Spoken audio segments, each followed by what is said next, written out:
update on our cluster dates. We have another major date coming up for July 2nd, which is 270 degrees from our top on October 5th.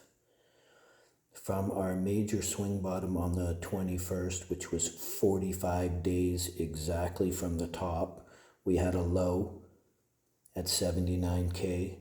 If we reach out to July 4th, another cluster date, we have 225 degrees. So both of these metrics, which are 45 degrees apart here, have major points on the square here. So I just wanted to point that out, that we have likely a bunch of changes in trend where I expect we're going to have some type of swing top or swing bottom for that matter, but I'm thinking probably a swing top in our stock market and some capitulation with Bitcoin as well. So just pay attention to those.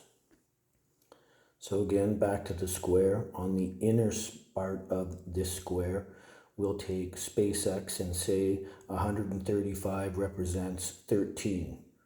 And from there, it swung all the way around to 225, which represents 22.5, which is 180 degrees opposite on the inner part of the Pythagoras cube.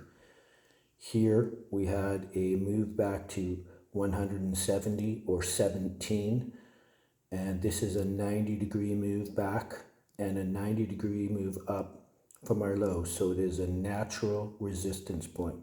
If we lose 172, the next low will be the 150, or where it came out and opened. And if this does not hold, then we will be cycling down to the 135. And from there, we could have a major drastic drop. And this asset could move all the way down to 111, 90, and 70 before reclaiming its low, or a valuation that would be more in what I would call in line with the valuation of the company, since these things get inflated very high, and we still don't have perceived returns on SpaceX right now for its business model. So I'm just stating that it's very possible and likely SpaceX can move down to 70. It doesn't have to. We could essentially regain some strength here, holding our 170, and we could make a move up, surpass 225, and make it to 250 for the next objective across here. It could swing all the way around again and make 310 and be conjunct 135 here, as well as swinging double around and making it as high as 430. And I'm not saying that it will, but these are just the points that we need to watch when we're vibrating. So I've just showed you, right? We started off at 135, opened at 157 on a 45-degree angle, made it all the way up to the 180-degree angle, met resistance strongly, moved back 90 degrees and sat on this 90-degree octave right here.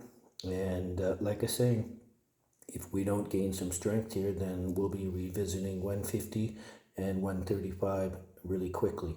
And if that doesn't hold, it's all the way down to 90 and possibly 70.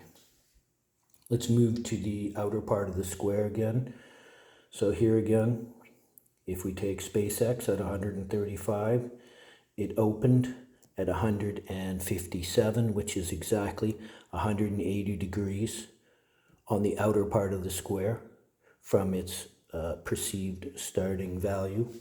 From there, we've had a major swing around, and this asset has moved all the way around, almost 2 full turns to 225, and then it has come back 1 complete circle to 172. So I'm just showing you how these numbers can line up and they vibrate with each other. So we need to watch all these lines here for where the numbers are.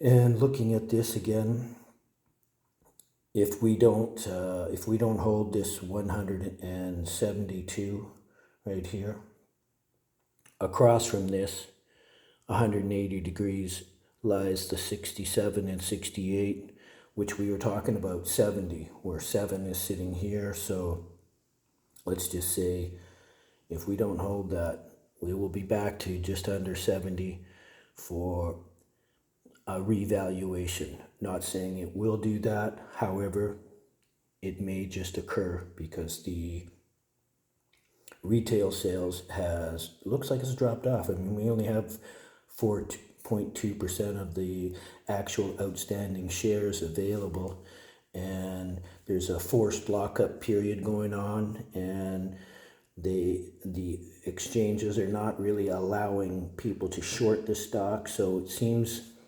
in my opinion, that kind of seems like manipulation.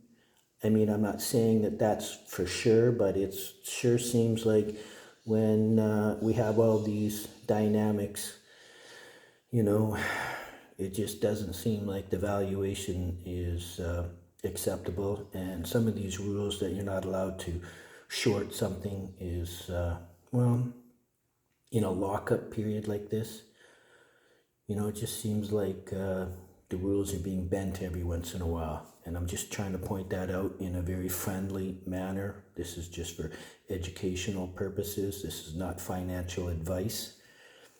However, as you can see from the square, the numbers have been vibrating to our starting points, our middle points, and our top points. So I've showed you that on both the inner square and the outer part of the square. I'm going to do another one where we're going to work on the longitude after. I did state that in my last video I'd be doing that. I got a little busy and had a bunch of work I had to catch up with. So I just want to say, come this Monday, if things don't settle down, we're going to be in for a whopping load of volatility. And this June 21st, it's a natural point on our square, which I'll show you right now. So I've placed all the planetary bodies. Right now the sun is, of course, at June 20th, so we're just reaching the height or the top of the season, and we have this 90-degree angle here, and it's just a point in time where we could see a change in trend. I mean, it's 45 days from the sell in May and go away. You remember my video I put out on May 5th where I said, watch out guys, this is the top, and I got a lot of comments about that. And I'm not just trying to say that I'm right all the time. It's just this tool is helping me to identify and solve problems before they happen, and I just use the data points to make a determination. And these are the things that you can do by messaging me, and you can have one of these. So I have I think I put out a video here, or I'm about to put out one. Yes, I'm about to put out that video. It's not quite loading right now for a discount. So you can go on there and check out our puzzles and try and solve that. And then you can text this number. All right. I just want to say peace and love, and everyone be safe. Watch out for your investments coming Monday, brothers and sisters. It's going to be a lot of volatility. Peace and love.